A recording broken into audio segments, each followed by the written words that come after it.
Oke, selamat datang di pertemuan minggu ke-8 mata kuliah elektronika telekomunikasi. Topik kita minggu ini adalah tentang isolator. Pendahuluan ya. Isolator itu adalah rangkaian yang mengubah daya DC menjadi AC dan sebaliknya lah ya.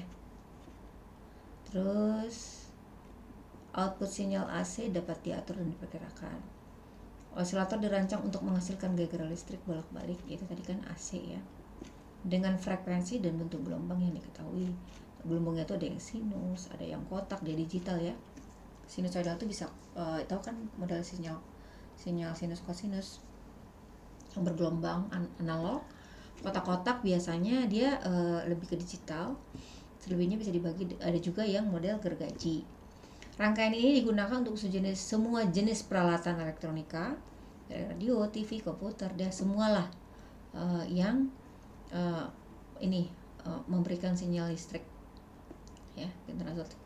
Terus generator sinyal semualah ya, yang berhubungan dengan itu. Kemudian di osilator itu sendiri, yang tadi ada rangkaian umpan balik, dibuat ke penguat, terus ada V outnya. Biasanya suka ada gambar ya bentuk sinyalnya tadi itu ya, ada yang sinus, ada yang kotak, ada gergaji. Kemudian ada rangkaian penentu frekuensinya. Rangkaian osilator itu ini tadi ada feedback, umpan balik, ada penguat, ada rangkaian penentunya. Penguat untuk memperkuat sinyal input. Oke, dan rangkaian output dari umpan balik. Si feedback berfungsi si feedback itu di mana proses sinyal output dari amplifier dikembalikan ke inputnya. Ada yang bentuk feedback positif dan feedback negatif. Kemudian si rangkaian penentu frekuensi untuk membangkitkan frekuensi yang akan dikombinasikan dari komponen resistor, induktor, kapasitor. Ya. Pada osilator pertama dicatu, maka arus pada rangkaian penentu frekuensi menghasilkan tegangan yang frekuensinya sama dengan frekuensi yang diinginkan oleh osilator. Dan kita makanya nanti bisa ngetuning ya. Sebagian tegangan itu akan dikembalikan ke terminal input penguat dan dikuatkan, kemudian dikembalikan lagi ke rangkaian penentu dengan tegangan lebih besar dari tegangan awal, dan begitu seterusnya. Demikian proses ini berlangsung sehingga ya amplitude tegangan sinyal akan bertambah sedikit demi sedikit sampai kondisi titik jenuh penguatan. Nah, karakteristik utama osilator pada frekuensi kerja, kestabilan amplitude dan presentasi distorsi sinyal output. Osilator sendiri macam-macam, ada yang Armstrong, Colpitts, Clapp, Hartley, Crystal. Nah, kalau si Armstrong ya menggunakan gandengan transformator untuk sinyal umpan baliknya. Osilator Armstrong ini sebagian besar ini perancangan untuk menghindari penggunaan transformator. Bentuknya seperti ini ya. Mana tadi apa dia bilang? Gandengan transformator ini ya. Oke, lanjut. Si Colpitts juga sama. Kalian bisa bacanya lebih detail ya. Nah, ibu di sini sebenarnya ibu agak singkat, kalian bisa baca sendiri.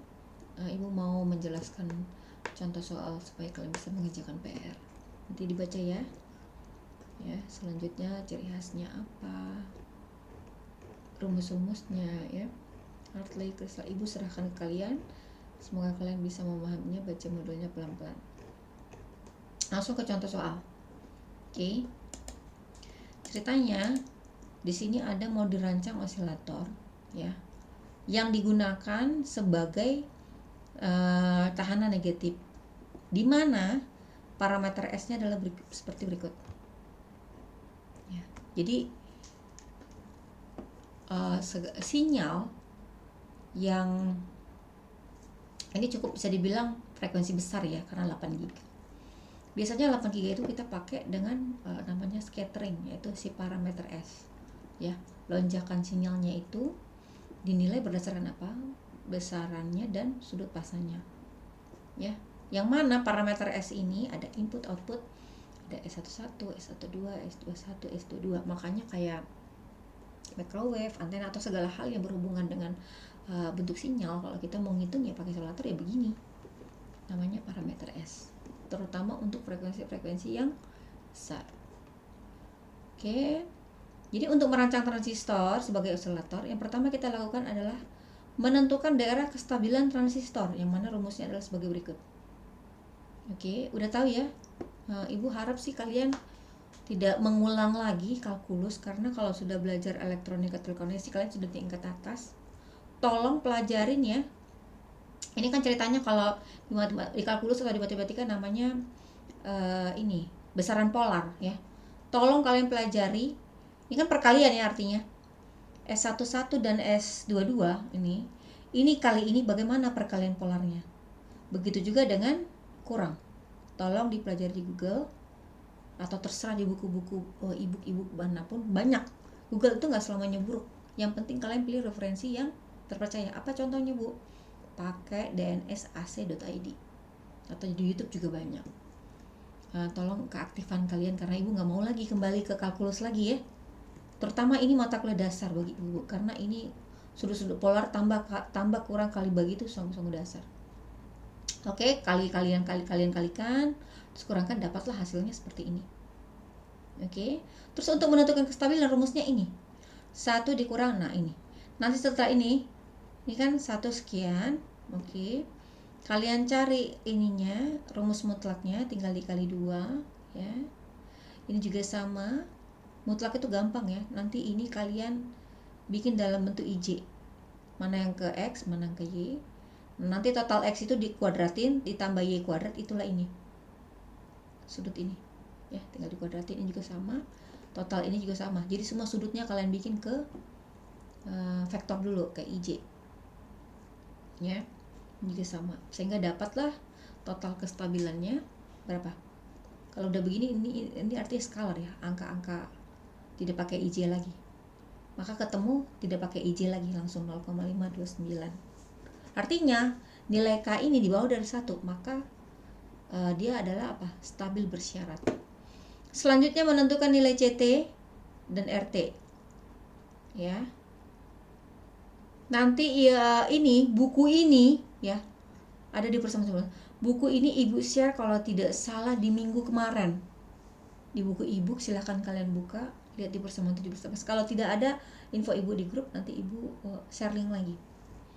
Sama ya, sehingga dapat nilai CT dan RT-nya.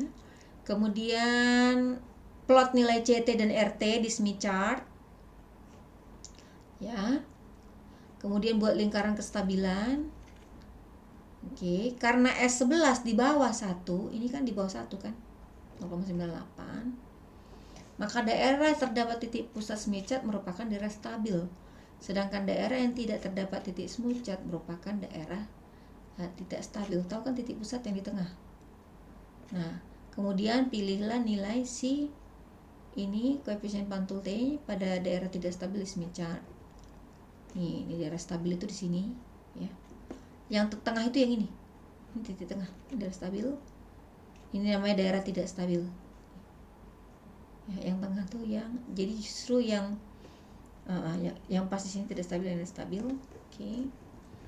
Setelah kalian plot, terus carilah nilai si koefisien pantul T-nya dengan nilai ZT, koefisien pantul in, koefisien pantul L, dan impedansi inputnya dengan rumus yang ada. Terus sampai ketemu nilai ZIN-nya ya. Kemudian setelah itu carilah nilai CZL ya, berdasarkan nilai RL yang tadi kita dapat ya. Terus yang mana XL sama dengan XIN. Nah, ini kalian bisa ikutin sesuai di modul sampai terbentuklah gambar rangkaiannya seperti ini. Tapi kalian sudah memberikan nilai apa?